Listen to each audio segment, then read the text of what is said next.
Wow. Wow. And wow.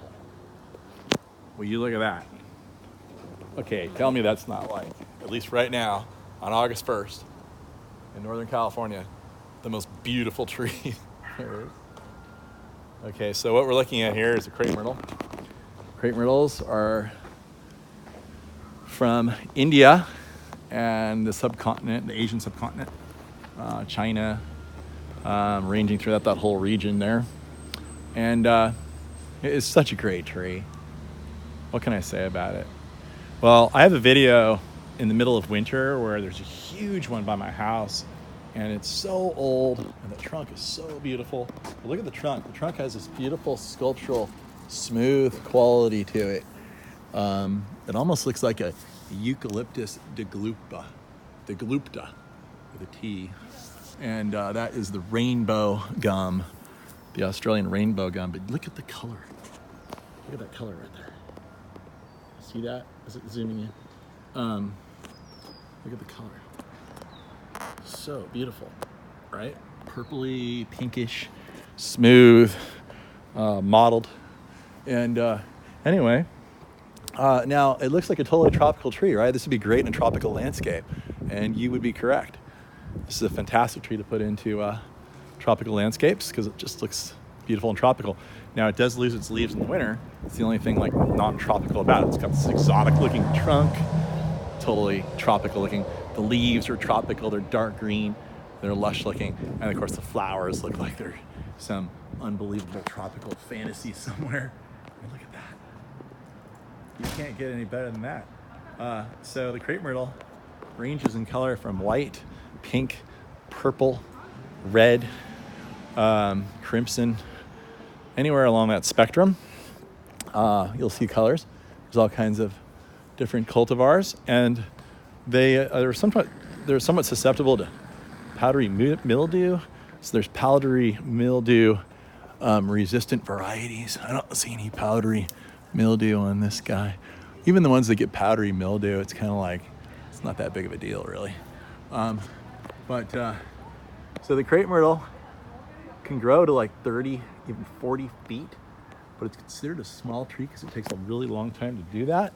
One of the things you can do with these trees, they'll normally be like just a multi-trunk bush coming up, and we train them into lollipops. That's what happened here.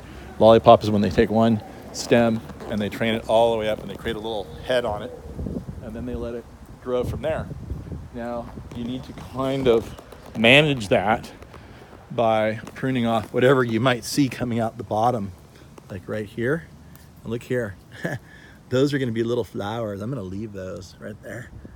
Yeah. But anyway, you want to keep cutting those off. You can see the sprouts that it looks like they may have sprayed them with a herbicide because they're not cut. They're just dead. So this tree will sprout out from the bottom. Somehow you have to manage that either by spraying it or, just pruning them off to keep it into this beautiful tree-shaped form. See it as a street tree, avenue tree, patio tree, and the crepe myrtles are hardy. They're cold hardy down to like negative 10 degrees, like root hardy, meaning if it gets negative 10 degrees, this tree will survive. The top will die, but the bottom will survive, and it'll sprout out of the bottom, start all over again, and bloom by summertime. So you're starting to see these trees all the way up the eastern seaboard. And you guys like crepe myrtles? You guys like crepe myrtles?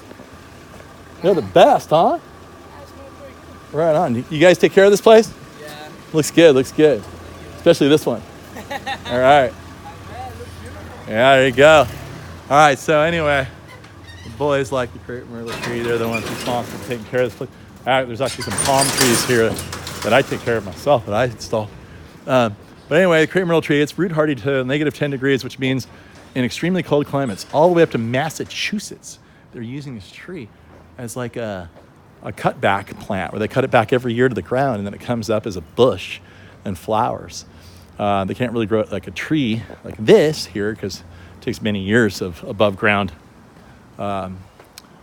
weather that's not extremely freezing to create this.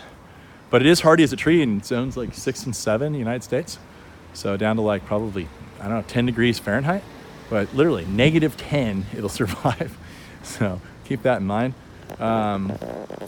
Pretty much all there is to say about that one. I don't know. Did I miss anything? Who knows? But I saw the lighting on the street and I just could not pass it by without making a video for you guys. You know what we didn't do? We didn't get like a real good close-up of a flower. How can we do that? Let's do it right here. So you'll see there's yellow. Let me just pick the thing. Just pick it. Get it close up. So look at the beautiful yellow in there. It's really an intricate flower. It's all ruffled. Look at the intricate ruffling of the petals. It's really quite striking if you really stop and look at it closely. So there you go. And now you know.